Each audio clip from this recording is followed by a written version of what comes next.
ദൈവനാമത്തിൽ വന്ദനം. വീട്ടിൽ ഒരു ബൈബിൾ സ്കൂൾ എന്ന പേരിൽ ഞാൻ പുറത്തിറക്കുന്ന 4ാമത്തെ CD-യാണിത്. 1ാമത്തെ CD-യിൽ അടിസ്ഥാന വേദോപദേശങ്ങൾ എന്ന വിഷയത്തെക്കുറിച്ചാണ് നാം പഠിച്ചത്. കൾട്ടുകളെക്കുറിച്ചുള്ളതായിരുന്നു 2ാമത്തെ CD. ആത്മലോകവുമായി ബന്ധപ്പെട്ട വിഷയങ്ങളാണ് 3ാമത്തെ CD-യിൽ ഉണ്ടായിരുന്നത്. ഈ CD-യിൽ ക്രൈസ്തവ സഭയിൽ നിലനിന്നുവരുന്ന ദുരുപദേശങ്ങളെക്കുറിച്ചാണ് നാം പഠനവിധേയമാക്കുന്നത്. ദുരുപദേശം എന്ന വാക്കിനെക്കുറിച്ച് പ്രാരംഭത്തിൽ തന്നെ അല്പം വിശദീകരണം പറയേണ്ടിയിരിക്കുന്നു. ഉപദേശം എന്ന് കേൾക്കുമ്പോൾ സാരോപദേശം എന്നൊരർത്ഥമാണ് മിക്കവരും കണക്കാക്കുന്നത്. നല്ല കാര്യങ്ങൾ ചെയ്യണം, ചീത്ത കാര്യങ്ങൾ ചെയ്യരുത് എന്നൊക്കെ സാരോപദേശങ്ങൾ കൊടുക്കുകയാണ് ഇതുകൊണ്ട് ഉദ്ദേശിക്കുന്നത് എന്ന് ചിലരെങ്കിലും തെറ്റിദ്ധരിച്ചേക്കാം. ആ അർത്ഥത്തിലല്ല ഉപദേശം എന്ന വാക്ക് ഞാനിവിടെ ഉപയോഗിക്കുന്നത്. ഉപദേശം എന്നാൽ വിശ്വാസ പ്രമാണം, ക്രൈസ്തവ വിശ്വാസത്തിന്റെ ആധാരങ്ങളെ സംബന്ധിക്കുന്ന പഠിപ്പിക്കലുകൾ എന്നൊക്കെയാണ് ഞാൻ അർത്ഥമാക്കുന്നത്. ഉദാഹരണത്തിന്, രക്ഷിക്കപ്പെടുന്നത് എങ്ങനെ, രക്ഷ നഷ്ടപ്പെടുമോ, സ്നാനം ആവശ്യമാണോ, കുംഭസാരം ആവശ്യമാണോ, ഇങ്ങനെയുള്ള വിഷയങ്ങളെക്കുറിച്ചൊക്കെ ഓരോ സഭകളും എന്തു പഠിപ്പിക്കുന്നു എന്നതാണ് ഉപദേശം എന്ന വാക്കുകൊണ്ട് ഞാൻ അർത്ഥമാക്കുന്നത്. ദൈവവചനത്തിന് നിരക്കുന്ന പഠിപ്പിക്കലുകളെ ശരിയായ ഉപദേശമെന്നും ദൈവവചനവുമായി പൊരുത്തപ്പെടാത്ത പഠിപ്പിക്കലുകളെ ദുരുപദേശം എന്നും ഞാൻ വിളിക്കുന്നതാണ്. അതുകൊണ്ട് ദുരുപദേശം എന്ന് പറയുമ്പോൾ ദൈവവചനത്തിന്റെ പഠിപ്പിക്കലുകളുമായി പൊരുത്തപ്പെടാത്ത പഠിപ്പിക്കലുകൾ എന്നു മാത്രമേ അർത്ഥമുള്ളൂ. ക്രൈസ്തവ സഭയിൽ ദുരുപദേശങ്ങൾ ഉണ്ടോ? ഉണ്ടെന്ന് വ്യക്തം. അല്ലെങ്കിൽ ഇത്രയധികം സഭാവിഭാഗങ്ങൾ എങ്ങനെയുണ്ടാകും? ആകെ ലോകത്തൊരു സഭാവിഭാഗം മാത്രമേ ഉള്ളൂ എങ്കിൽ ഒരുപക്ഷേ അത് ശരിയായ ഉപദേശത്തിലുള്ളതായിരുന്നിരിക്കാൻ സാധ്യതയുണ്ട്. പക്ഷേ ഇന്ന് പരസ്പരം വിരുദ്ധമായ ഉപദേശങ്ങൾ പഠിപ്പിക്കുന്ന, തമ്മിൽ യോജിക്കാത്ത ഉപദേശങ്ങൾ പഠിപ്പിക്കുന്ന നൂറുകണക്കിന് സഭകൾ ഈ ലോകത്തുണ്ട്. ഏറ്റവും വലിയ സഭയായ കത്തോലിക്ക സഭ, തൊട്ടുതാഴെ നിൽക്കുന്ന ഓർത്തഡോക്സ് വിഭാഗങ്ങൾ, കേരളത്തിലാണെങ്കിൽ മർത്തോമ സഭ, അതുപോലെ ലോകമെമ്പാടും നോക്കിയാൽ പ്രൊട്ടസ്റ്റന്റ് സഭകൾ, ബാപ്റ്റിസ്റ്റ്, റിവൈവൽ ചർച്ചസ് അല്ലെങ്കിൽ പെന്റക്കോസ്റ്റ് ചർച്ചസ്, കൂടാതെ കൾട്ട് വിഭാഗങ്ങൾ, അങ്ങനെ നൂറുകണക്കിന് സഭകളാണുള്ളത്. എല്ലാം കൂടെ ശരിയാകാൻ പറ്റില്ലല്ലോ. ഇവയിൽ ഒന്നിലധികം എണ്ണം ശരിയാകാൻ പറ്റില്ല. അതുകൊണ്ട് തീർച്ചയായും ദുരുപദേശം എന്നൊന്ന് ഈ ലോകത്തുണ്ട്. ശരിയായ ഉപദേശം മാത്രമേ ഉള്ളായിരുന്നു എങ്കിൽ ഒരു സഭയിലധികം ഉണ്ടാകുകയില്ലായിരുന്നു. പരസ്പരം പൊരുത്തപ്പെടാത്ത ഈ സഭകൾ ലോകത്തുണ്ടായത് ദുരുപദേശം എന്നൊന്നുള്ളതുകൊണ്ട് തന്നെയാണ്. ഇതിൽ ഏത് സഭ പഠിപ്പിക്കുന്നതാണ് ശരിയായ ഉപദേശം? അല്ലെങ്കിൽ ഈ സഭകളെല്ലാം പഠിപ്പിക്കുന്നത് ദുരുപദേശമാണോ? അതോ എല്ലാ സഭകളിലും ഒട്ടൊക്കെ ദുരുപദേശവും കുറെ ശരിയായ ഉപദേശവുമാണോ ഉള്ളത്? ദൈവവചനപ്രകാരമുള്ള ഉപദേശത്തിൽ നിലനിൽക്കുവാൻ ആഗ്രഹിക്കുന്ന വ്യക്തി ഇതിൽ ഏത് സഭയുമായി ബന്ധപ്പെട്ടാണ് ജീവിക്കേണ്ടത്? എവിടെയാണ് അംഗത്വമെടുക്കേണ്ടത്? എവിടെയാണ് കൂട്ടായ്മ ആചരിക്കേണ്ടത്? ഇങ്ങനെയുള്ള വിഷയങ്ങളെക്കുറിച്ച് പലർക്കും സംശയങ്ങളുണ്ടാകാം. അതുകൊണ്ട് ദൈവവചനത്തിന്റെ വെളിച്ചത്തിൽ നാം ഈ സഭകളെ പഠനവിധേയമാക്കുന്നതാണ്. ഈ സഭകളെക്കുറിച്ച് പഠിക്കുമ്പോൾ പലപ്പോഴും പേരെടുത്തു പറഞ്ഞ് ചില വിമർശനങ്ങൾ നടത്തേണ്ടതായി വരും. അത് സദയം നിങ്ങൾ ക്ഷമിക്കുക. ഈ സഭകളെ അവഹേളിക്കുവാനല്ല, മറിച്ച് ഈ സഭകൾ എന്തു പഠിപ്പിക്കുന്നു എന്ന് ദൈവവചനത്തിന്റെ വെളിച്ചത്തിൽ പഠിക്കുവാനാണ് ഞാൻ ശ്രമിക്കുന്നത്. ഒരു സഭയെയും അവഹേളിക്കുക എന്നത് എന്റെ പദ്ധതിയിൽപ്പെട്ട കാര്യമല്ല. എന്നാൽ ദൈവവചനത്തിന്റെ പരിധി വിട്ടുപോകുന്ന ഒരു ഉപദേശത്തെയും അംഗീകരിക്കുവാനും എനിക്കാവുന്നതല്ല. അതുകൊണ്ട് കാര്യം വ്യക്തമാക്കുവാൻ വേണ്ടി പലപ്പോഴും പല സഭകളെയും പേര് പറഞ്ഞ് പരാമർശിക്കേണ്ടതായി വരുന്നു. അത് നിങ്ങൾ എന്നോട് ക്ഷമിക്കേണ്ടതാണ്. ദുരുപദേശത്തെക്കുറിച്ച് പറയുമ്പോൾ പലരും ചോദിക്കാറുണ്ട്, ഈ ഉപദേശം എന്ന് പറയുന്ന വിഷയത്തിൽ അത്രമാത്രം പ്രാധാന്യം കൊടുക്കേണ്ടതുണ്ടോ? ചെറിയ കാര്യങ്ങളെടുത്ത് നാം പർവ്വതീകരിച്ച് കാണിച്ച് അവസാനം ഈ പ്രശ്നങ്ങൾ ഉണ്ടാക്കുന്നത് എന്തിന്? ക്രിസ്തു പറഞ്ഞില്ലേ നാം തമ്മിൽ തമ്മിൽ സ്നേഹിക്കണമെന്ന്? അതുകൊണ്ട് ഈ ക്രൈസ്തവ സഭകളെല്ലാം ചേർന്നുള്ള ഒരൈക്യസഭ, അല്ലെങ്കിൽ അവ തമ്മിലുള്ള ഒരൈക്യം, അതാണ് ശരിയായ ദൈവോദ്ദേശം എന്നൊക്കെ പലരും പറയാറുണ്ട്. ക്രൈസ്തവ സഭകൾ തമ്മിലുള്ളതായ സ്നേഹം, ഐക്യം എന്നതൊക്കെയാണ് ഇന്നത്തെ ആവശ്യം എന്നൊക്കെ പഠിപ്പിക്കുന്നവരുമുണ്ട്. തമ്മിൽ സ്നേഹിക്കണ്ട എന്ന് ഞാൻ പറഞ്ഞു എന്നാരും ധരിക്കരുത്. തീർച്ചയായും നാം തമ്മിൽ സ്നേഹിക്കണം. എന്നാൽ സ്നേഹം എന്ന് പറയുന്നത് ഉപദേശങ്ങളെ, വിശ്വാസ പ്രമാണങ്ങളെ കോംപ്രമൈസ് ചെയ്തുകൊണ്ടാകരുത്. അടിസ്ഥാന വിശ്വാസ പ്രമാണങ്ങളിൽ കോംപ്രമൈസ് ചെയ്യുവാൻ സാധിക്കുന്നതല്ല. അടിസ്ഥാന വിശ്വാസ പ്രമാണങ്ങൾ പരിത്യജിച്ചുകൊണ്ട് നമുക്ക് രക്ഷ പ്രാപിക്കുവാൻ കഴിയുന്നതല്ല. രക്ഷയെ ബാധിക്കുന്ന ദുരുപദേശങ്ങൾ നിലനിൽക്കുന്ന സഭയുമായി ഒരുവിധത്തിലും നമുക്ക് സഹകരിക്കുവാൻ കഴിയുന്നതല്ല. എന്നാൽ ചെറിയ കാര്യങ്ങൾ നാം അവഗണിക്കാനും പഠിക്കേണ്ടിയിരിക്കുന്നു. അതുകൊണ്ട് ഉപദേശത്തിന്റെ പ്രാധാന്യം എന്ന വിഷയത്തിലേക്ക് ആദ്യമായി കടക്കുവാൻ ഞാൻ ആഗ്രഹിക്കുന്നു. ഉപദേശം എന്നത് അത്ര പ്രാധാന്യമുള്ള വിഷയമാണോ? തീർച്ചയായും അതെ. കാരണം നാം എന്ത് വിശ്വസിക്കുന്നു എന്നത്, നമ്മുടെ വിശ്വാസത്തിന്റെ ആധാരം എന്തായിരിക്കുന്നു എന്നുള്ളത് നമ്മുടെ രക്ഷയെ ബാധിക്കുന്ന വിഷയമാണ്. എന്തെങ്കിലുമൊക്കെ വിശ്വസിച്ചാൽ രക്ഷിക്കപ്പെടും എന്ന് ദൈവവചനം പറയുന്നില്ല. കൃപയാലല്ലോ വിശ്വാസം മൂലം നാം രക്ഷ പ്രാപിക്കുന്നത്, നാം രക്ഷിക്കപ്പെട്ടിരിക്കുന്നത് എന്നാണ് ദൈവവചനം പറയുന്നത്. എഫേസ്യ ലേഖനം 2-ാം അധ്യായം 8-ാം വാക്യം ശ്രദ്ധിക്കുക. കൃപയാലല്ലോ നിങ്ങൾ വിശ്വാസം മൂലം രക്ഷിക്കപ്പെട്ടിരിക്കുന്നത്, അതിനും നിങ്ങൾ കാരണമല്ല, ദൈവത്തിന്റെ ദാനമത്രയാകുന്നു. ആരും പ്രശംസിക്കാതിരിപ്പാൻ പ്രവൃത്തികളും കാരണമല്ല. ഇവിടെ പൗലോസ് നമ്മെ ഓർമ്മിപ്പിക്കുന്നു, കൃപയാലല്ലോ വിശ്വാസം മൂലം നാം രക്ഷിക്കപ്പെട്ടിരിക്കുന്നത്, അതിന് നമ്മുടെ പ്രവൃത്തിയും കാരണമല്ല എന്ന് പൗലോസ് പറയുന്നു. നമ്മുടെ രക്ഷ നമുക്ക് കരഗതമായിരിക്കുന്നത് ദൈവത്തിന്റെ കൃപയാൽ നമ്മുടെ വിശ്വാസം മൂലമാണ്. രക്ഷ പ്രാപിക്കുവാൻ 2 കാര്യങ്ങൾ ആവശ്യമാണ്. 1 ദൈവത്തിന്റെ കൃപ, 2 മനുഷ്യന്റെ വിശ്വാസം. ദൈവത്തിന്റെ കൃപ ഒരിക്കലും മാറുന്നില്ല. 1-ാം നൂറ്റാണ്ടിൽ ഉണ്ടായിരുന്ന അതേ കൃപ ഇന്നും നിലനിൽക്കുകയാണ്. അതുകൊണ്ട് ദൈവത്തിന്റെ കൃപയ്ക്ക് മാറ്റമില്ല. എന്നാൽ വിശ്വാസത്തിന് മാറ്റം വരാം.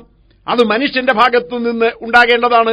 മനുഷ്യന്റെ വിശ്വാസം മാറുന്നതനുസരിച്ച് രക്ഷയുടെ അളവും തോതും മാറിക്കൊണ്ടിരിക്കും. ശരിയായ രൂപത്തിലല്ല നമ്മുടെ വിശ്വാസമെങ്കിൽ നമുക്ക് രക്ഷ പ്രാപിക്കുവാൻ കഴിയുന്നതല്ല.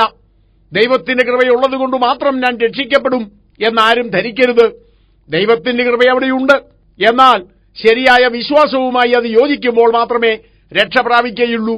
കൃപയാലല്ലോ വിശ്വാസം മൂലം നാം രക്ഷ പ്രാപിച്ചിരിക്കുന്നത്. കൃപ ദൈവത്തിന്റെ വകയാണ്, വിശ്വാസം നമ്മുടെ വകയാണ്. അതുകൊണ്ട് ദൈവം ചെയ്യേണ്ട കാര്യം ദൈവം ചെയ്തു കഴിഞ്ഞിരിക്കുന്നു. ഇനി നാം ചെയ്യേണ്ട കാര്യം അത് ദൈവവചനത്തിന്റെ പരിധിയിൽ നിന്നുകൊണ്ട് ദൈവവചനം പഠിപ്പിക്കുന്ന രീതിയിൽ നാം ചെയ്യേണ്ടതാണ്. അങ്ങനെ ചെയ്താൽ മാത്രമേ നാം രക്ഷ പ്രാപിക്കുകയുള്ളൂ. വിശ്വാസം കേൾവിയാലും കേൾവി ദൈവത്തിന്റെ വചനത്താലും വരുന്നു എന്നാണ് ബൈബിൾ പറയുന്നത്. നാം വിശ്വാസത്താലാണ് രക്ഷിക്കപ്പെടുന്നത്. എന്നാൽ വിശ്വാസം വരുന്നത് ദൈവത്തിന്റെ വചനത്താലാണ്, ദൈവവചനം കേൾക്കുന്നതിനാലാണ്. അതുകൊണ്ട് ദൈവവചനം എന്നത് വളരെ പ്രാധാന്യമുള്ള ഒന്നാണ്. ദൈവവചനം കേൾക്കുകയും അങ്ങനെ കേൾവിയാൽ ഉണ്ടാകുന്ന വിശ്വാസം, ആ വിശ്വാസം ദൈവത്തിന്റെ കൃപയുമായി യോജിക്കുമ്പോഴാണ് നമുക്ക് രക്ഷ പ്രാപിക്കുവാൻ കഴിയുന്നത്. അതുകൊണ്ട് നാം എന്താണ് വിശ്വസിക്കുന്നത് എന്നത് വളരെ പ്രാധാന്യമുള്ള വിഷയമാണ്. നമ്മുടെ വിശ്വാസം ദൈവവചനത്താൽ ഉളവാകണം, ദൈവവചനം കേൾക്കുന്നതിനാലുളവാകണം. വിശ്വാസം കേൾവിയാലും കേൾവി ദൈവത്തിന്റെ വചനത്താലും വരുന്നു. അതുകൊണ്ട് ദൈവവചനം കേട്ട് ദൈവവചനത്തിൽ അധിഷ്ഠിതമായ ദൈവവചനപ്രകാരമുള്ള വിശ്വാസം, അതുമാത്രമേ രക്ഷയ്ക്ക് കാരണമാകുകയുള്ളൂ. ദൈവവചനത്തിൽ ആധാരമില്ലാത്ത എന്തെങ്കിലുമൊക്കെ വിശ്വസിച്ചാൽ നമ്മുടെ രക്ഷയ്ക്ക് കാരണമാകുകയില്ല. പലരും പറയാറുണ്ട്, അവനവന്റെ വിശ്വാസം അവനവനെ രക്ഷിക്കുമെന്ന്. അങ്ങനെ ദൈവവചനത്തിൽ ഒരിടത്തും പറയുന്നില്ല. അവനവന്റെ വിശ്വാസം അവനവനെ രക്ഷിക്കുമെങ്കിൽ ബൈബിളിന്റെ ആവശ്യമില്ല, യേശുക്രിസ്തുവിന്റെ ആവശ്യമില്ല, സഭയുടെ ആവശ്യമില്ല. ആരെങ്കിലുമൊക്കെ എന്തെങ്കിലുമൊക്കെ വിശ്വസിക്കുക, ആ വിശ്വാസം അവനെ രക്ഷിക്കും. അങ്ങനെയെങ്കിൽ ബൈബിൾ എന്തിന്? അങ്ങനെയെങ്കിൽ സഭയെന്തിന്? അങ്ങനെയെങ്കിൽ കർത്താവായ യേശുക്രിസ്തു കാൽവറിയിൽ മരിക്കേണ്ട ആവശ്യം പോലുമില്ലല്ലോ. എന്തെങ്കിലുമൊക്കെ നാം വിശ്വസിച്ചാൽ നാം രക്ഷിക്കപ്പെടുമല്ലോ. പക്ഷേ ഇതൊരു ദുരുപദേശമാണ്. അവനവന്റെ വിശ്വാസം അവനവനെ രക്ഷിക്കയില്ല. ദൈവവചനപ്രകാരമുള്ള വിശ്വാസമാണെങ്കിൽ, ദൈവവചനത്തിൽ അധിഷ്ഠിതമായ വിശ്വാസമാണെങ്കിൽ, ആ വിശ്വാസത്താൽ നാം രക്ഷ പ്രാപിക്കും. അത് ദൈവത്തിന്റെ കൃപയാലാണ്. അതുകൊണ്ട് നാം എന്ത് വിശ്വസിക്കുന്നു എന്നത് പ്രാധാന്യമുള്ള കാര്യമാണ്. അതുകൊണ്ട് നാം ദൈവവചനപ്രകാരം വിശ്വസിക്കേണ്ടതാണ്. ദൈവവചനാനുസൃതമല്ലാത്ത ഒരു വിശ്വാസവും നമ്മെ രക്ഷിക്കയില്ല. അപ്പോസ്തല പ്രവൃത്തി 4-ാം അധ്യായം 12-ാം വാക്യത്തിൽ ഇപ്രകാരം പറയുന്നു, മറ്റൊരുത്തനും രക്ഷയില്ല. നാം രക്ഷിക്കപ്പെടുവാൻ ആകാശത്തിൻ കീഴിൽ മനുഷ്യരുടെ ഇടയിൽ നൽകപ്പെട്ട വേറൊരു നാമവുമില്ല. മറ്റൊരുത്തനിലും രക്ഷയില്ല. നാം രക്ഷിക്കപ്പെടുവാൻ ആകാശത്തിന്റെ കീഴിൽ മനുഷ്യരുടെ ഇടയിൽ നൽകപ്പെട്ട വേറൊരു നാമവുമില്ല. മനുഷ്യരക്ഷയ്ക്ക് ഏകമാർഗം മാത്രമേ ഉള്ളൂ എന്ന് ദൈവവചനം പറയുന്നു. കർത്താവായ യേശുക്രിസ്തുവിലൂടെ പാപമോചനം പ്രാപിക്കുക. മറ്റൊരു വഴിയുമില്ല. മറ്റാരിൽ വിശ്വസിച്ചാലും മറ്റെന്ത് വിശ്വസിച്ചാലും നാം രക്ഷിക്കപ്പെടുകയില്ല. പലരും പറയാറുണ്ട്, ദൈവം ഏകനാണെന്ന് ഞാൻ വിശ്വസിക്കുന്നു. സാത്താനും അങ്ങനെ തന്നെ വിശ്വസിക്കുന്നുണ്ട്. അതുകൊണ്ട് സാത്താൻ രക്ഷിക്കപ്പെടുമോ? ചിലർ പറയും ഈ ലോകം മുഴുവൻ സൃഷ്ടിച്ചത് ഏക ദൈവമാണെന്നും എല്ലാത്തിനെയും നിയന്ത്രിക്കുന്നത് ദൈവമാണെന്നും ഞാൻ വിശ്വസിക്കുന്നു. ശരിയാണ് നിന്റെ വിശ്വാസം. പക്ഷേ രക്ഷയ്ക്ക് ആ വിശ്വാസം പോരാ. യേശുക്രിസ്തു ലോകരക്ഷകനാണ് എന്ന് ഞാൻ വിശ്വസിക്കുന്നു. യേശുക്രിസ്തു ലോകരക്ഷകനാണ് എന്നത് സത്യം തന്നെ. യേശുക്രിസ്തു ലോകരക്ഷകനാണ് എന്ന് വിശ്വസിച്ചതുകൊണ്ട് മാത്രം നീ രക്ഷിക്കപ്പെടുകയില്ല. വെള്ളം കുടിച്ചാൽ ദാഹം പോകും എന്ന് വിശ്വസിച്ചതുകൊണ്ട് ആരുടെയും ദാഹം പോകാറില്ല. വെള്ളം കുടിക്കുക തന്നെ ചെയ്യണം. അതുപോലെ കർത്താവായ യേശുക്രിസ്തു ലോകരക്ഷകനാണ് എന്ന് വിശ്വസിച്ചതുകൊണ്ട് മാത്രം ആരും രക്ഷിക്കപ്പെടുകയില്ല. യേശുവിനെ സ്വന്തം രക്ഷിതാവായി സ്വീകരിക്കണം. പാപങ്ങളെല്ലാം ഏറ്റുപറഞ്ഞുപേക്ഷിച്ചുകൊണ്ട് യേശുവിന്റെ രക്തത്താൽ കഴുകപ്പെടണം. ഒരു പുതിയ സൃഷ്ടിയായി മാറണം. അപ്പോൾ മാത്രമേ രക്ഷയാകുന്നുള്ളൂ. ദൈവമേകനെന്ന് വിശ്വസിച്ചതുകൊണ്ടോ ലോകമെല്ലാം ദൈവം സൃഷ്ടിച്ചതാണെന്ന് വിശ്വസിച്ചതുകൊണ്ടോ ദൈവം സ്നേഹസ്വരൂപനാണെന്ന് വിശ്വസിച്ചതുകൊണ്ടോ യേശു മാത്രമാണ് രക്ഷകനെന്ന് വിശ്വസിച്ചതുകൊണ്ടോ നീ രക്ഷിക്കപ്പെടുകയില്ല. നീ രക്ഷിക്കപ്പെടണമെങ്കിൽ യേശുവിനെ നീ രക്ഷിതാവായി സ്വീകരിക്കണം. യേശുവിന്റെ രക്തത്താൽ നിന്റെ പാപങ്ങൾ കഴുകപ്പെടണം. നീ ഒരു പുതിയ സൃഷ്ടിയായി മാറണം.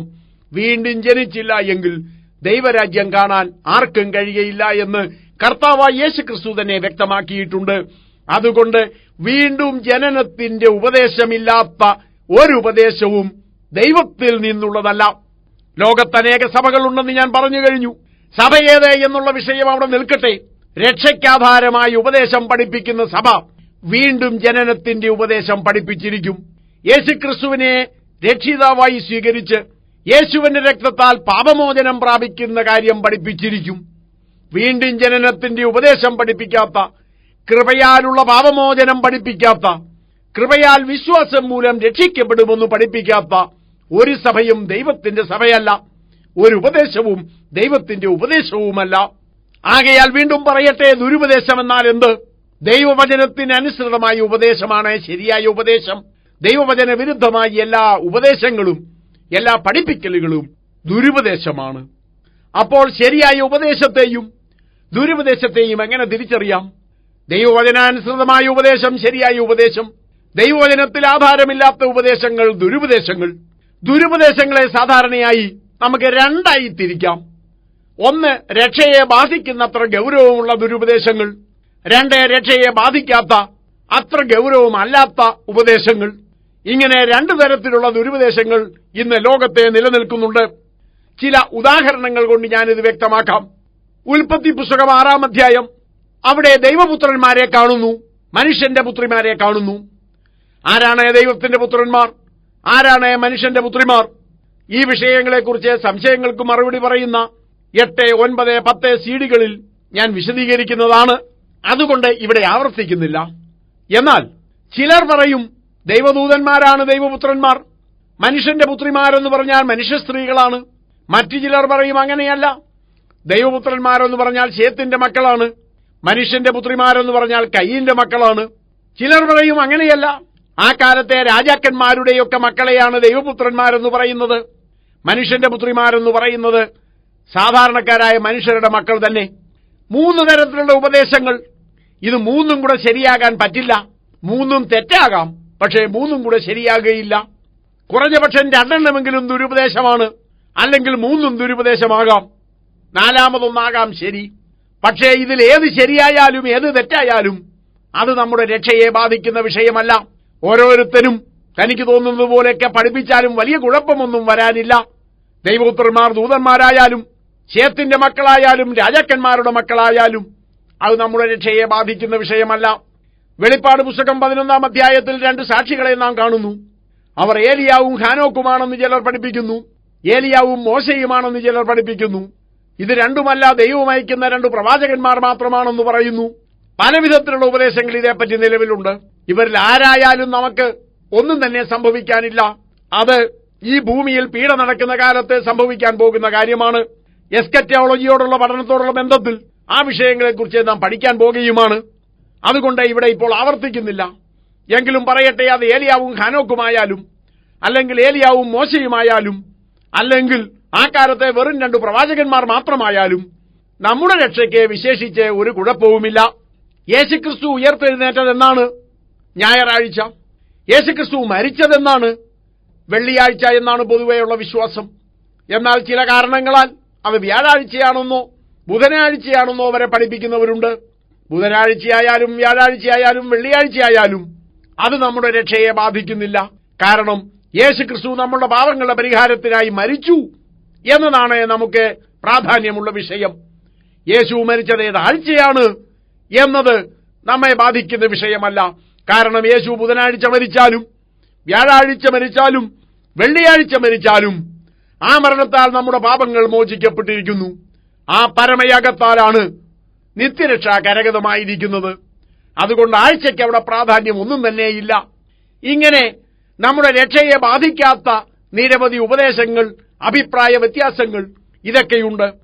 ഇതേപ്പറ്റി നാം ഗൗരവത്തിൽ ചിന്തിക്കേണ്ട കാര്യമില്ല. ആരൊക്കെ എന്തൊക്കെ പഠിപ്പിക്കുന്നു എന്ന് കേൾക്കുന്നത് തെറ്റല്ല. നമ്മുടേതായ നിഗമനത്തിൽ എത്തുന്നതിലും വലിയ തെറ്റൊന്നുമില്ല. അങ്ങനെ പഠിക്കുന്നത് തെറ്റല്ല, നിഗമനങ്ങളിലെത്തുന്നത് തെറ്റല്ല. പക്ഷേ ഇവയ്ക്കൊക്കെ ആവശ്യത്തിലധികം പ്രാധാന്യം കൊടുത്ത് അത് രക്ഷയെ ബാധിക്കുന്ന എന്തോ ഗൗരവമുള്ള പ്രശ്നമാണെന്ന് വരുത്തി തീർത്ത് സഭയിൽ കലക്കമുണ്ടാക്കുവാൻ പാടില്ല. കാരണം ഇതൊന്നും രക്ഷയെ ബാധിക്കുന്ന ഉപദേശമോ ദുരുപദേശമോ അല്ല.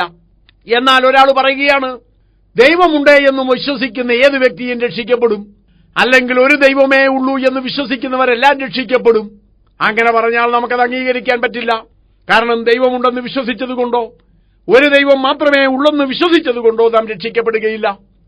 കർത്താവായി യേശുവിനെ രക്ഷിതാവായി സ്വീകരിക്കാതെ ആർക്കും രക്ഷിക്കപ്പെടുവാൻ സാധ്യമല്ല. ഒരു സഭ പഠിപ്പിക്കുന്നു പുരോഹിതന്മാരോട് പാപമേറ്റു പറഞ്ഞാൽ രക്ഷിക്കപ്പെടുമെന്ന്. നമുക്കത് അംഗീകരിക്കാൻ പറ്റില്ല. കാരണം പുരോഹിതന്മാരെന്നൊരു പരിപാടി തന്നെ പുതിയ നിയമത്തിൽ ഇല്ലാതിരിക്കെ പുരോഹിതന്മാരോട് പാപമേറ്റു പറഞ്ഞ് രക്ഷിക്കപ്പെടുന്ന രീതി ദൈവവചനത്തിലുള്ളതല്ല. അത് നമുക്ക് അംഗീകരിക്കാനാവില്ല. അത് ദുരുപദേശമാണ്. പാപമോചനത്തിന് മാമോദീസ ഒന്നു മാത്രം എന്ന് ചിലർ പഠിപ്പിക്കാറുണ്ട്. അങ്ങനെയൊരു ഉപദേശം ദൈവവചനത്തിലില്ല. പാപമോചനം യേശുക്രിസ്തുവിന്റെ രക്തത്താൽ തികച്ചും സൗജന്യമായി നമുക്ക് ലഭിക്കേണ്ടതാണ്. അതിനെ മാമോദീസ ആവശ്യമില്ല. മാമോദീസയായ പാപമോചനം ഉണ്ടാകുന്നതുമില്ല. അതുകൊണ്ട് തന്നെ അത് രക്ഷയെ ബാധിക്കുന്നത്ര കടുത്ത ദുരുപദേശമാണ്. ഭൂരിപക്ഷം നാമധേയ ക്രൈസ്തവ സഭകളും പഠിപ്പിക്കുന്നത് കൂദാശകളിലൂടെ രക്ഷിക്കപ്പെടുമെന്നാണ്. മാമോദീസ, കുംഭസാരം, സ്ഥൈര്യലേപനം എന്നിങ്ങനെ 7 കൂദാശകൾ പഠിപ്പിക്കാറുണ്ട്. ഈ കൂദാശകൾ വിധിപ്രകാരം സ്വീകരിച്ചാൽ വ്യക്തിക്ക് രക്ഷ പ്രാപിക്കുവാൻ കഴിയും എന്നാണ് അവർ പഠിപ്പിക്കുന്നത്. അത് കൊടിയ ദുരുപദേശമാണ്. എന്തെല്ലാം കൂദാശകൾ ചെയ്താലും യേശുക്രിസ്തുവിനെ വ്യക്തിപരമായി രക്ഷിതാവായി സ്വീകരിക്കാതെ ഒരു വ്യക്തിക്കും രക്ഷപ്പെടുവാൻ സാധ്യമല്ല. വീണ്ടും ജനനം പ്രാപിക്കാതെ ഒരു വ്യക്തിക്കും രക്ഷപ്പെടുവാൻ സാധ്യമല്ല.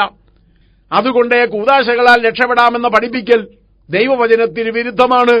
രക്ഷയെ ബാധിക്കുന്ന ദുരുപദേശമാണ്. ദൈവത്തിനും മനുഷ്യർക്കും മധ്യേ മധ്യസ്ഥനായി കർത്താവായ യേശുക്രിസ്തു മാത്രമേയുള്ളൂ എന്ന് ദൈവവചനം പറയുമ്പോൾ അതല്ല പുരോഹിതന്മാർ മധ്യസ്ഥന്മാരാണ് എന്ന് പഠിപ്പിക്കുന്നത് ഗുരുതരമായ ദുരുപദേശമാണ്. ഒരിക്കൽ മരിക്കയും പിന്നെ ന്യായവിധിയും സകല മനുഷ്യർക്കും നിയമിച്ചിരിക്കുന്നു എന്ന് ദൈവവചനം പഠിപ്പിക്കുമ്പോൾ മരിച്ചവർക്ക് വേണ്ടി പ്രാർത്ഥിച്ചവരെ സ്വർഗത്തിലെത്തിക്കാമെന്ന പഠിപ്പിക്കൽ സാത്താന്യ ഉപദേശമാണ്, കൊടിയ ദുരുപദേശമാണ്. അങ്ങനെ രക്ഷയെ ബാധിക്കുന്ന ഗുരുതരമായ ദുരുപദേശങ്ങളുണ്ട്. അവയാണ് ഈ സിഡിയുടെ പഠന വിഷയങ്ങൾ. സാധാരണയായി നാം ചെയ്തു വരുന്നത് പോലെ 10 പ്രസംഗങ്ങൾ അടങ്ങുന്ന 10 ക്ലാസുകൾ അടങ്ങുന്ന ഒരു സെറ്റാണ് ഈ സിഡിയിൽ ഉണ്ടാകുക. ഏകദേശം 12 മണിക്കൂറോളം നീളുന്ന പ്രസംഗങ്ങളാണ് ഇതിൽ ഉൾപ്പെടുത്തിയിരിക്കുന്നത്. ചില ദുരുപദേശങ്ങളെപ്പറ്റി ഒന്നാമത്തെ സിഡിയിൽ നാം പഠിച്ചു കഴിഞ്ഞതാണ്. അതുകൊണ്ട് ഇവിടെ അവ ഏറെ വിശദീകരിക്കുകയില്ല. ഉദാഹരണത്തിന് സ്നാനം ആവശ്യമാണോ അല്ലയോ, സ്നാനം എന്തിനു വേണ്ടിയാണ്, സ്നാനം എന്തിനു വേണ്ടിയല്ല തുടങ്ങിയ വിഷയങ്ങളെ സംബന്ധിച്ച് ഒന്നാമത്തെ സിഡിയിൽ നാം പഠിച്ചു കഴിഞ്ഞു. പരിശുദ്ധാത്മാഭിഷേകം എന്ന് പറഞ്ഞാൽ എന്താണ്, പരിശുദ്ധാത്മാഭിഷേകം പ്രാപിക്കേണ്ടത് ആവശ്യമാണോ, അന്യഭാഷയും കൃപാവരങ്ങളും മറ്റും നിന്നുപോയോ തുടങ്ങിയ വിഷയങ്ങളെക്കുറിച്ചും നിരവധി ദുരുപദേശങ്ങൾ പ്രചാരത്തിലുണ്ട്. എങ്കിലും അവയെപ്പറ്റി നാം ഒന്നാമത്തെ സിഡിയിലും മൂന്നാമത്തെ സിഡിയിലും പഠിച്ചു കഴിഞ്ഞു. അതുപോലെ കുംഭസാരം, പാപമോചനം, കുർബാന തുടങ്ങിയ വിഷയങ്ങളെക്കുറിച്ചും നാം കുറെയൊക്കെ പഠിച്ചു കഴിഞ്ഞതാണ്. അതുകൊണ്ട് ആവർത്തന വിരസത ഒഴിവാക്കുവാൻ വേണ്ടി അവ കഴിവുള്ളിടത്തോളം ഞാനിവിടെ ഒഴിവാക്കുന്നു. എന്നാൽ മറ്റ് സിഡികളിൽ നാം വിശദമായി പഠിക്കാൻ കഴിയാതെ പോയ ചില വിഷയങ്ങളുണ്ട്. അവ ഈ സിഡിയിൽ വിശദീകരിക്കുന്നതുമാണ്. അതുകൊണ്ട് എല്ലാ ദുരുപദേശങ്ങളെക്കുറിച്ചും ഈ സിഡിയിലുണ്ട് എന്നാരും ധരിക്കേണ്ടതില്ല. കാരണം മുൻപ് പറഞ്ഞുപോയ ദുരുപദേശങ്ങൾ ഇവിടെ ആവർത്തിക്കുന്നില്ല.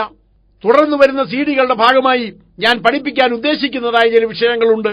അവയും ഇതിന്റെ കൂട്ടത്തിൽ ഉൾപ്പെടുത്തിയിട്ടില്ല. എന്നാൽ പ്രധാനപ്പെട്ടതെന്ന് എനിക്ക് തോന്നിയതായ കുറെ വിഷയങ്ങൾ മാത്രം ഈ സിഡിയിൽ ഉൾപ്പെടുത്തുകയാണ്. രക്ഷയെ ബാധിക്കുന്ന ഗുരുതരമായ ദുരുപദേശങ്ങളെക്കുറിച്ചാണ് പ്രധാനമായി ഞാനിവിടെ പറയുന്നത്. രക്ഷയെ ബാധിക്കാത്ത അത്ര ഗുരുതരമല്ലാത്തതായ ദുരുപദേശങ്ങളുമുണ്ട്. അവയെക്കുറിച്ചും ചിലപ്പോൾ സാന്ദർഭികമായി പറയും. എങ്കിലും ഞാൻ പ്രധാനമായി പഠിപ്പിക്കുവാൻ ഉദ്ദേശിക്കുന്നത് രക്ഷയെ ബാധിക്കുന്നത്ര ഗൗരവമുള്ള ദുരുപദേശങ്ങളെ സംബന്ധിച്ചാണ്. ദുരുപദേശങ്ങളെക്കുറിച്ച് വിശദമായി പഠിക്കുന്നതിന് മുൻപായി ദൈവസഭയെക്കുറിച്ച് ചില കാര്യങ്ങൾ നാം അറിഞ്ഞിരിക്കണം. ഇന്ന് ഏറ്റവും അധികം അംഗസംഖ്യയുള്ളതായ ക്രൈസ്തവ സഭ അത് കത്തോലിക്ക സഭയാണ്. ഓർത്തഡോക്സ് സഭകൾ രണ്ടാം സ്ഥാനത്ത് നിൽക്കുന്നു. പിന്നീട് പ്രൊട്ടസ്റ്റന്റ് സഭകൾ വരുന്നു.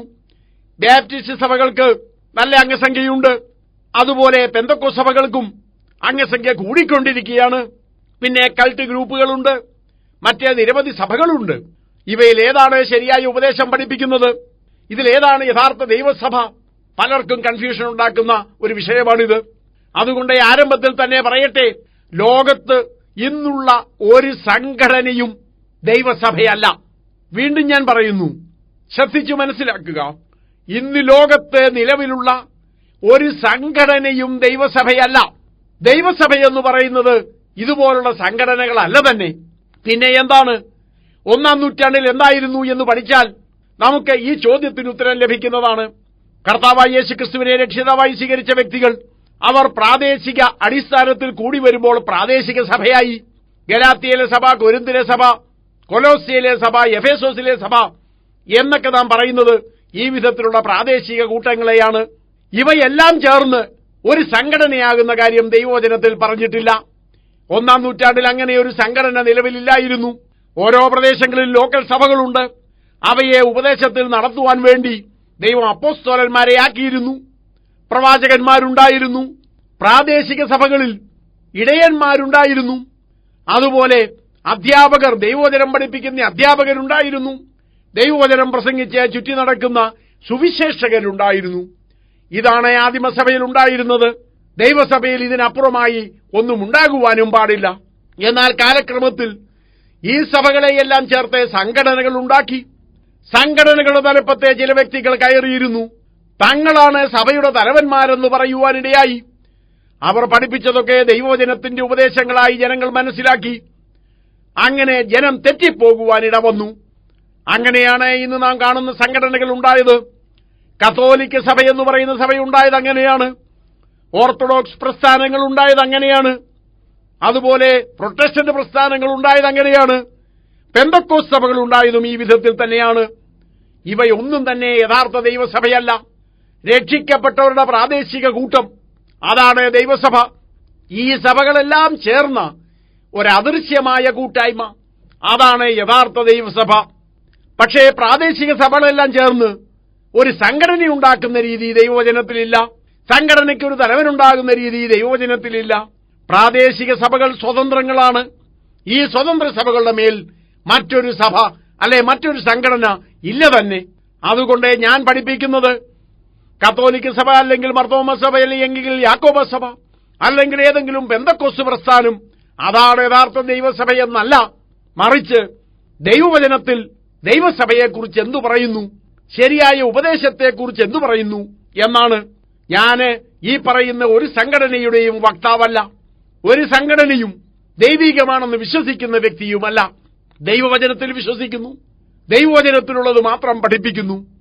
ദൈവവചനത്തോട് കൂട്ടിച്ചേർക്കുവാൻ ഞാൻ ആഗ്രഹിക്കുന്നില്ല. ദൈവവചനത്തിലുള്ളതൊന്നും എടുത്തു കളയുവാനും ആഗ്രഹിക്കുന്നില്ല. എന്റെ ഈ ക്ലാസ്സിൽ ദൈവവചനത്തിലുള്ള കാര്യങ്ങൾ മാത്രമേ ഞാൻ ഉൾപ്പെടുത്തിയിട്ടുള്ളൂ.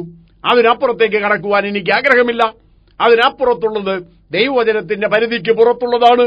അത് ദൈവികമല്ല, സാത്താന്യമാണ് എന്ന് ഞാൻ ഉറച്ചു വിശ്വസിക്കുന്നു. എവിടെയാണ് ദൈവസഭയ്ക്ക് തെറ്റിയത്? ദൈവസഭയ്ക്ക് തെറ്റിയിട്ടില്ലെന്ന് വേണം പറയാൻ. എന്നാൽ ദൈവസഭ എന്ന പേരിൽ ഇന്ന് കാണുന്ന പല പ്രസ്ഥാനങ്ങൾക്കുമാണ് തെറ്റിയിരിക്കുന്നത്. യഥാർത്ഥ ദൈവമക്കൾക്കല്ല തെറ്റുന്നത്, യഥാർത്ഥ ദൈവസഭയ്ക്കല്ല തെറ്റുന്നത്. പക്ഷേ ദൈവസഭ എന്ന പേരിൽ ഇന്ന് ലോകത്ത് കാണുന്ന പ്രസ്ഥാനങ്ങൾക്ക്, അവയുടെ നേതാക്കന്മാർക്ക് അവർക്കാണ് തെറ്റുപറ്റിയിരിക്കുന്നത്. ദൈവവചനത്തിന്റെ പരിധി വിട്ടുപോയതാണ് അവർക്ക് തെറ്റുപറ്റുവാൻ കാരണം. അതിന്റെ വിശദാംശങ്ങളിലേക്കാണ് നാം കടക്കുന്നത്. നമുക്കറിയാവുന്നതുപോലെ പെന്തക്കോസ്ത് നാളിലാണ് ദൈവസഭ ആരംഭിച്ചത്. അന്നേ കൊടിയ കാറ്റടിക്കുന്നത് പോലെ ഒരു മുഴക്കമുണ്ടായി. മാളികമുറിയിൽ കാത്തിരുന്നവരുടെ മേൽ ദൈവാത്മാവിന്റെ ശക്തി വന്നു. അവർ അന്യഭാഷകളിൽ സംസാരിക്കുകയും ദൈവത്തെ മഹത്വീകരിക്കുകയും ചെയ്യുവാൻ തുടങ്ങി. അവിടെ ഒന്ന് വലിയ ബഹളമുണ്ടായി. ഈ ഒച്ചപ്പാടൊക്കെ കേട്ട് ജനങ്ങൾ ഓടിക്കൂടി. അവരോട് പത്രോസ് ദൈവവചനത്തിൽ നിന്നും പ്രസംഗിച്ചു.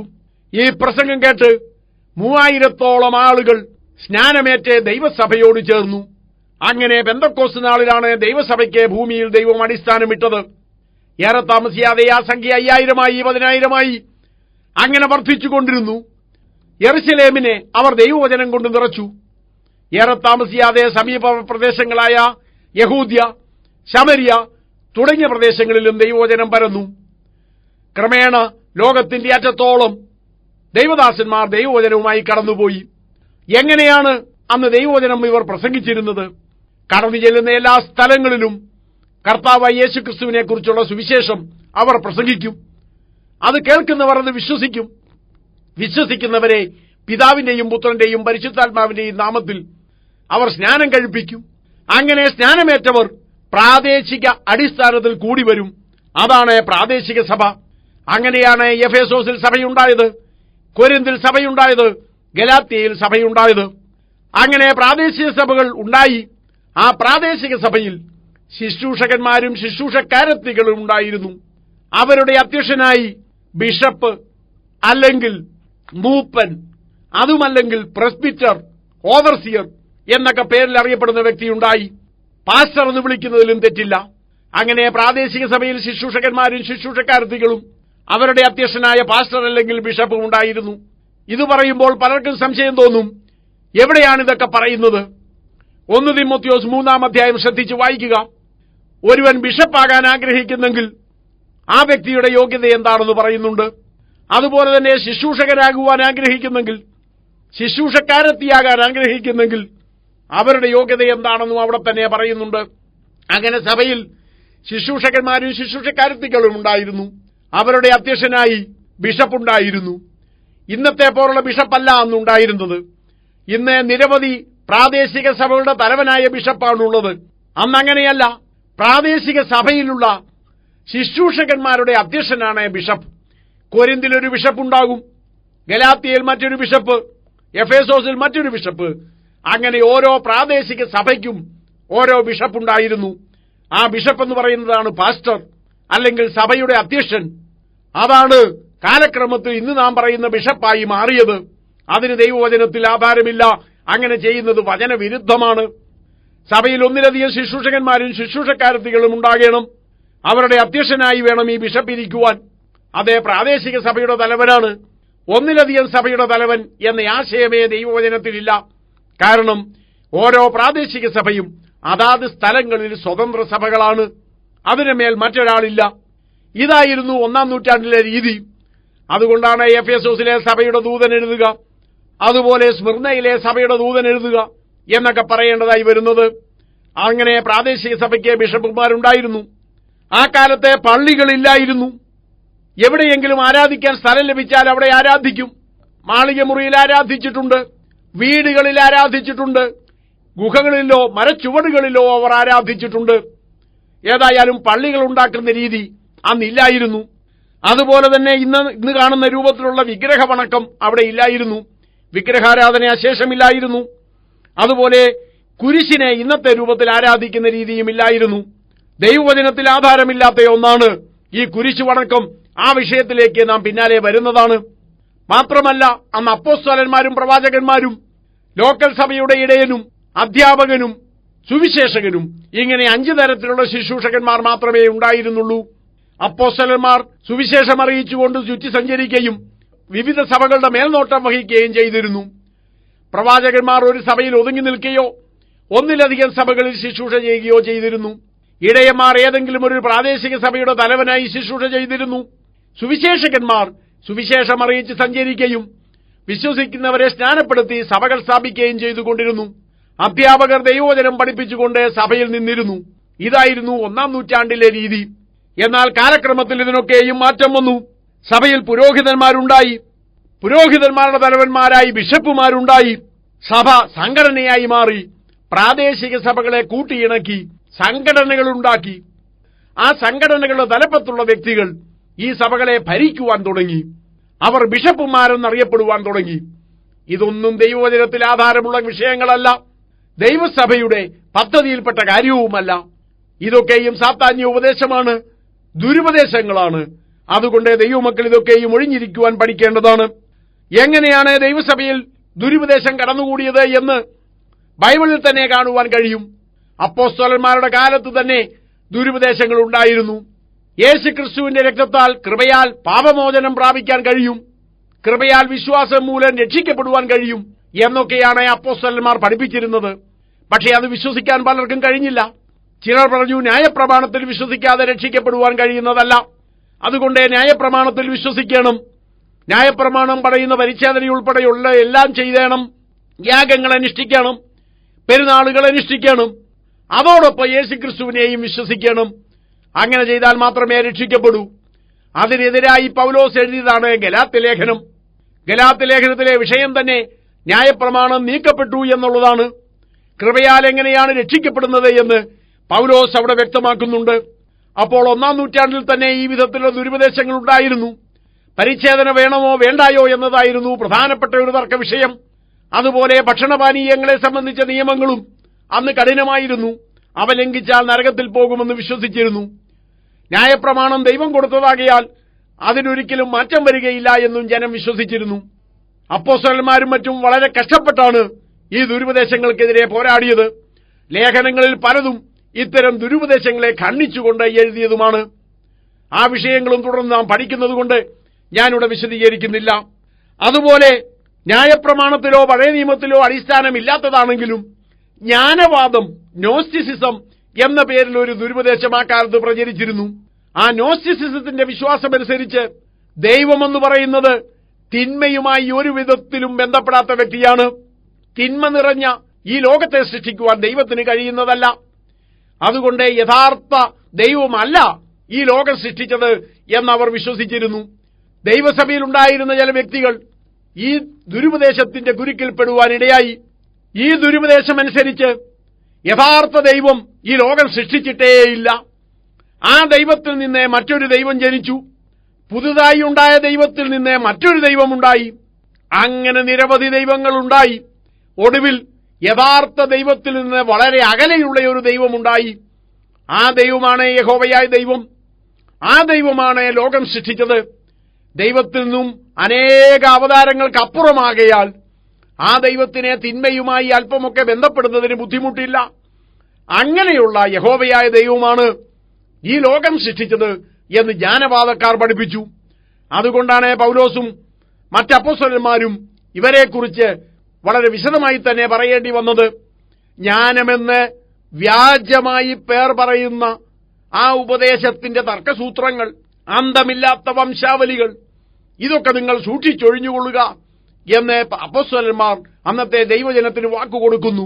ബൈബിളിൽ അടിസ്ഥാനമില്ലാത്ത, ദൈവവചനത്തിൽ പരാമർശിക്ക പോലും ചെയ്യാത്ത ഈ തരത്തിലൊരു ജ്ഞാനവാദം ദൈവസഭയിൽ ആ കാലത്ത് 1-ാം നൂറ്റാണ്ടിൽ അപ്പോസ്തലന്മാരുടെ കാലത്ത് തന്നെ കടന്നുകൂടി. അപ്പോസ്തലന്മാർ അതിനെതിരായി പോരാടുകയും ചെയ്തിരുന്നു. എന്നാൽ 1, 2, 3 നൂറ്റാണ്ടുകളിൽ ഈ വിധത്തിലുള്ള പലവിധത്തിലുള്ള ദുരുപദേശങ്ങൾ ദൈവസഭയിൽ കടന്നുകൂടിയെങ്കിലും പ്രായേണ അവയൊക്കെയും അത്ര കഠിനമായ ദുരുപദേശങ്ങളായിരുന്നില്ല.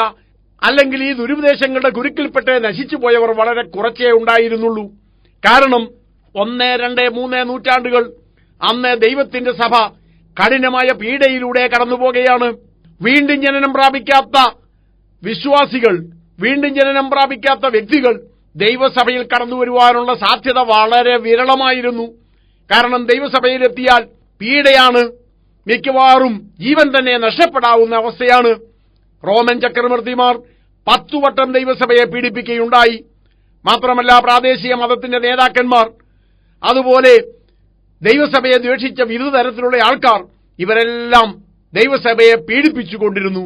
അതുകൊണ്ട് 1, 2, 3 നൂറ്റാണ്ടുകളിൽ ദൈവസഭയിൽ കടന്നുവന്ന വ്യക്തികൾ, ദൈവത്തെ രുചിച്ചറിഞ്ഞവർ, വീണ്ടും ജനനം പ്രാപിച്ചവർ, കർത്താവായ യേശുവിനെ രക്ഷിതാവായി സ്വീകരിച്ചവർ അങ്ങനെയുള്ള വ്യക്തികളൊക്കെയായിരുന്നു.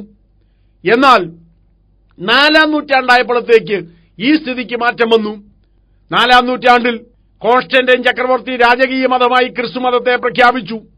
ക്രിസ്തുമതത്തിന് എല്ലാവിധ സ്വാതന്ത്ര്യവും അനുവദിച്ചു, സംരക്ഷണം അനുവദിച്ചു, പ്രത്യേക പദവി അനുവദിച്ചു. അതോടുകൂടി പാഗൺ മതം, അല്ലെങ്കിൽ ആ ദേശത്ത് നിലനിന്നിരുന്ന പ്രാകൃത മതം, ആ മതത്തിനുണ്ടായിരുന്ന ഉപദേശങ്ങൾ, ആ മതത്തിന്റെ വിശ്വാസ പ്രമാണങ്ങൾ ദൈവസഭയിൽ കടന്നുവരുവാനിടയായി. ആ സഭയുടെ ഉപദേശങ്ങൾ ദൈവസഭയിൽ കടന്നുവരുവാനിടയായി. പാഗൺ മതത്തിന്റെ എല്ലാവിധ ദുരുപദേശങ്ങളും 4-ാം നൂറ്റാണ്ടിലാണ് ദൈവസഭയിലേക്ക് കടന്നു കയറിയത്. അങ്ങനെയാണ് ഇന്ന് നാം കാണുന്ന വിധത്തിൽ ദൈവസഭ അധപ്പതിക്കുവാനിടയായത്. പാഗൺ മതം വന്നതിന് ശേഷമാണ് വെള്ളത്തിൽ മുങ്ങിയുള്ള മാമോദീസ തളിപ്പ് മാമോദീസ ആയി മാറിയത്.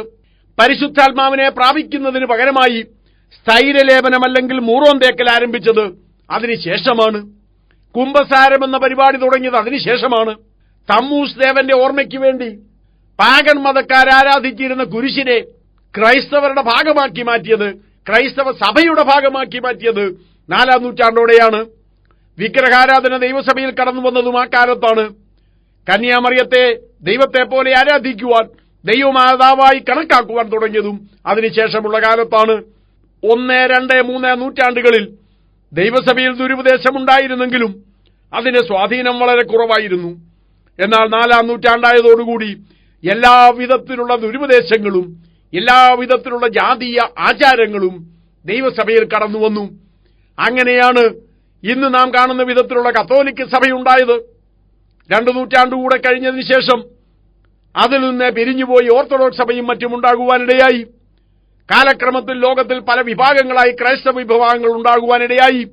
മാർട്ടിൻ ലൂതറിന്റെ കാലത്തെ പ്രൊട്ടസ്റ്റന്റ് പ്രസ്ഥാനത്തിൽ കുറെ നവീകരണങ്ങളൊക്കെ ഉണ്ടായെങ്കിലും ഈ ദുരുപദേശങ്ങളുടെ പിടിയിൽ നിന്ന് പൂർണ്ണമായി അവർക്ക് മോചനം പ്രാപിക്കുവാൻ കഴിഞ്ഞില്ല. ബാപ്റ്റിസ്റ്റുകാരുടെ പ്രവർത്തന ഫലമായി സ്നാനം പോലുള്ള കാര്യങ്ങളിൽ വ്യത്യാസമുണ്ടായി. ദൈവവചനത്തിന്റെ ആദിമാവസ്ഥയിലേക്ക് അവർ ആ വിഷയത്തിൽ കടന്നുവന്നു.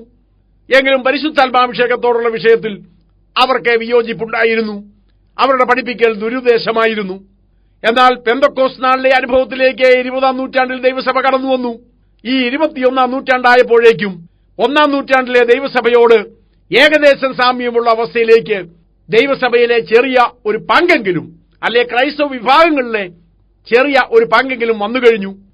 ഇത് പറയുമ്പോൾ വീണ്ടും ഞാൻ ഓർപ്പിക്കട്ടെ, ഇന്ന് ലോകത്ത് നിലവിലുള്ള ഒരു സംഘടനയും പൂർണ്ണമായി നല്ല ഉപദേശങ്ങൾ മാത്രം പഠിപ്പിക്കുന്നില്ല. കത്തോലിക്ക സഭയോ ഓർത്തഡോക്സ് സഭയോ നമ്മുടെ കേരളത്തിലെ മർത്തോമസ് സഭയോ അതല്ലെങ്കിൽ ബാപ്റ്റിസ്റ്റ്, പെന്തക്കോസ്റ്റൽ തുടങ്ങിയ സഭകളോ പൂർണ്ണമായി ശരിയായ ഉപദേശം മാത്രം പഠിപ്പിക്കുന്നില്ല. ചെറിയ അളവിലോ വലിയ അളവിലോ എല്ലാ സംഘടനകളിലും ദുരുപദേശമുണ്ട്. അവയിൽ ഏറ്റവും അധികമുള്ളത് കത്തോലിക്ക പോലുള്ള സംഘടനകളിലാണ്. ഏറ്റവും കുറവുള്ളത് പെന്തക്കോസ്റ്റൽ സംഘടനകളിലാണ്. പക്ഷേ എല്ലാ സംഘടനകളിലും ദുരുപദേശം ഇന്ന് നിലനിൽക്കുന്നുണ്ട്. അതുകൊണ്ടാണ് ഞാൻ ഈ ഒരു സംഘടനയുടെയും വക്താവെന്ന നിലയിലല്ല ദൈവവചനം പഠിപ്പിക്കുന്നത് എന്ന് പറഞ്ഞത്. പലപ്പോഴും ചിലർ ചിന്തിക്കാറുണ്ട്, പെന്തക്കോസ്ത് സഭകളുമായി ഏറെ ബന്ധമുള്ള വ്യക്തി എന്ന നിലയ്ക്ക് പെന്തക്കോസ്റ്റുകാരുടെ ഉപദേശം പഠിപ്പിക്കുകയാണ് ഞാൻ ചെയ്യുന്നത് എന്ന്. നിങ്ങൾ തെറ്റിദ്ധരിക്കരുതേ, അങ്ങനെയല്ല. പെന്തക്കോസ്റ്റുകാർ പഠിപ്പിച്ചതുകൊണ്ട് മാത്രം ഞാൻ എല്ലാം പഠിപ്പിക്കണമെന്നില്ല. ദൈവവചനം എന്തു പറയുന്നു എന്നാണ് ഞാൻ പഠിപ്പിക്കുന്നത്. ദൈവവചനത്തിൽ ആധാരമില്ലാത്ത ഉപദേശങ്ങൾ പെന്തക്കോസ്റ്റുകാർ പഠിപ്പിച്ചാലും ഞാൻ അംഗീകരിക്കുവാൻ തയ്യാറല്ല. ദൈവവചനത്തിൽ ആധാരമുള്ള വിഷയങ്ങൾ അത് ആരെതിർത്താലും ഞാൻ പഠിപ്പിക്കുവാനും തയ്യാറാണ്. ഉദാഹരണമായി പെന്തക്കോസ്ത് സഭകളിൽ ലോക്കൽ സഭകളുണ്ട്, ലോക്കൽ സഭയുടെ പാസ്റ്ററുണ്ട്. പക്ഷേ അവിടെ ശുശ്രൂഷകന്മാരോ ശുശ്രൂഷക്കാരത്തികളോ ഇല്ല. അത് ദൈവവചനാനുസൃതമായ രീതിയല്ല. ലോക്കൽ സഭയിൽ ശുശ്രൂഷകന്മാരും ശുശ്രൂഷക്കാരത്തികളും ഉണ്ടാകണം. അവരുടെ അധ്യക്ഷനായി ബിഷപ്പ് അല്ലെങ്കിൽ പാസ്റ്റർ ഉണ്ടായിരിക്കണം. ഇതാണ് ദൈവവചനത്തിൽ പറയുന്നത്. അതുപോലെ മിക്ക പെന്തക്കോസ്ത് സംഘടനകളും ഒന്നിലധികം ലോക്കൽ സഭകൾ ചേർന്നുണ്ടാക്കിയതാണ്. 100, 1000, 5000 ഒക്കെ ലോക്കൽ സഭകൾ ചേർന്നുണ്ടായ സംഘടനകളാണ് പെന്തക്കോസ്ത് സഭകൾ. ഇവയൊന്നും ദൈവികമാണെന്ന് ഞാൻ വിശ്വസിക്കുന്നില്ല. ഈ വിധത്തിൽ സംഘടനകൾ ഉണ്ടാക്കുവാൻ ദൈവവചനത്തിൽ ആധാരമില്ല. സെന്റർ പാസ്റ്റർ എന്ന പേരിൽ ചില പാസ്റ്റർമാരെ അറിയാം. അങ്ങനെ ഒരു പാസ്റ്ററെക്കുറിച്ച് ദൈവവചനം പറയുന്നില്ല. അതുപോലെ സഭയ്ക്ക് പ്രസിഡന്റും സെക്രട്ടറിയും ഒക്കെയുണ്ട്. അതും ദൈവവചനത്തിലുള്ളതല്ല. അതുകൊണ്ട് പ്രാദേശിക സഭകൾക്ക് മുകളിൽ ആരെന്തുണ്ടാക്കി വെച്ചാലും അത് വചനവിരുദ്ധമാണ്. ഒന്നാം നൂറ്റാണ്ടിലെ ദൈവസഭയിൽ ഓർഡിനേഷൻ ഉണ്ടായിരുന്നു. എന്നാൽ ഇന്നത്തെ വേർപെട്ട സഭകളിൽ ഉൾപ്പെടെ എല്ലായിടത്തും നടക്കുന്ന ഓർഡിനേഷൻ ദൈവവചന വിധിപ്രകാരമുള്ളതല്ല. ദൈവവചനപ്രകാരമുള്ള ഓർഡിനേഷൻ എന്ന് പറയുന്നത് പ്രാദേശിക സഭയിലെ മൂപ്പന്മാരെല്ലാം ചേർന്ന് കൈവച്ച് പ്രാർത്ഥിച്ചു ദൈവവേലയ്ക്ക് വേണ്ടി വിടുന്ന ശുശ്രൂഷയാണ്. എന്നാൽ ഇന്ന് സംഘടനയുടെ നേതാക്കന്മാർ കൈവച്ച് വിവാഹം നടത്താനും ശവമടക്കം നടത്താനും ഒക്കെ അധികാരം നൽകുന്ന ഓർഡിനേഷൻ അത് ദൈവവചനത്തിലുള്ള കാര്യമല്ല. കാരണം അപ്പോസ്തലന്മാരോ ശിഷ്യന്മാരോ വിവാഹം നടത്തിയതായിട്ടോ ശവമടക്ക ശുശ്രൂഷ എന്നും പറഞ്ഞൊന്നും നടത്തിയതായിട്ടോ ദൈവവചനത്തിൽ കാണുന്നില്ല. വിവാഹം നടത്തേണ്ടത് ആവശ്യമാണ്, മരിച്ചാൽ ശവമടക്കേണ്ടത് ആവശ്യമാണ്. പക്ഷേ ഈ വകയിലൊന്നും ശുശ്രൂഷ ചെയ്തതായോ അതിനെ ഓർഡിനേഷൻ കൊടുത്തതായോ ദൈവവചനത്തിൽ കാണുന്നില്ല എന്നാണ് ഞാൻ പറഞ്ഞത്. ഈ പറഞ്ഞു വരുന്നതിന്റെ ചുരുക്കം ഇതാണ്: ഞാൻ ഏതെങ്കിലും സംഘടനയുടെ വക്താവല്ല. ഞാൻ ദൈവത്തിന്റെ വചനമാണ് പറയുന്നത്. ദൈവവചനം എന്തു പറയുന്നു എന്ന് മാത്രമാണ് പറയുന്നത്. ദൈവവചനത്തിൽ അടിസ്ഥാനമുള്ളതായ ഉപദേശങ്ങൾ അല്പം പോലും കലർപ്പില്ലാതെ നിങ്ങളെ ഞാൻ പഠിപ്പിക്കുവാൻ ആഗ്രഹിക്കുന്നു. ആരൊക്കെ എതിർത്താലും എന്തൊക്കെ ചെയ്താലും ദൈവവചനത്തിന്റെ പരിധി വിട്ടുപോകുവാൻ എനിക്ക് മനസ്സില്ല. അതുകൊണ്ട് ദൈവവചനത്തിലുള്ളതായ എല്ലാ ഉപദേശങ്ങളും ഞാൻ തുറന്ന് നിങ്ങളെ പഠിപ്പിക്കുന്നതാണ്. എന്നാൽ ദൈവവചനത്തിൽ ആധാരമില്ലാത്തതായ ഉപദേശങ്ങൾ അതേത് സംഘടന പഠിപ്പിച്ചാലും അതേത് സഭ പഠിപ്പിച്ചാലും അവയെ തെറ്റെന്ന രീതിയിൽ തന്നെ ദുരുപദേശമെന്ന രീതിയിൽ തന്നെ ഞാൻ പഠിപ്പിക്കുന്നതാണ്. അതുകൊണ്ട് തുടർന്നുള്ള 9 ക്ലാസുകളിലായി ശരിയായ ഉപദേശമെന്ത്, ദുരുപദേശമെന്ത് എന്നീ വിഷയങ്ങളെക്കുറിച്ചാണ് നാം പഠിക്കുന്നത്. ദൈവവചനം മാത്രമായിരിക്കും നമ്മുടെ ആധാരം. ദൈവവചനത്തിൽ ആധാരമുള്ളത് ശരിയായ ഉപദേശം. ദൈവവചനത്തിൽ ആധാരമില്ലാത്തത് കേവലം പാരമ്പര്യങ്ങളോ ഊഹാപോഹങ്ങളോ മാത്രമുള്ളത് അവയൊക്കെ ദുരുപദേശം. അവയിൽ രക്ഷയെ ബാധിക്കുന്നത്ര ഗൌരവത്തിലുള്ള ദുരുപദേശങ്ങൾ പൂർണ്ണമായി നാം ഉപേക്ഷിക്കണം. രക്ഷയെ ബാധിക്കുന്നത്ര ഗൌരവമുള്ളതല്ലെങ്കിൽ അവ ഉപേക്ഷിക്കാൻ ശ്രമിക്കണം. ഒരുപക്ഷെ അവ അല്പമുണ്ടെങ്കിൽ പോലും നമ്മുടെ രക്ഷയെ ബാധിച്ചെന്ന് വരികയില്ല. പക്ഷേ ദൈവമക്കളെന്ന നിലയ്ക്ക് ആ തരത്തിലുള്ള ദുർനടപടികളും ദുരുപദേശങ്ങളും ഉപേക്ഷിക്കുവാൻ നാം തയ്യാറാകണം. ഇതേപ്പറ്റി തുടർന്നുള്ള ക്ലാസുകളിൽ വിശദമായി നമുക്ക് പഠിക്കാം. ഈ വചനങ്ങളാൽ കർത്താവ് നമ്മെ സഹായിക്കട്ടെ.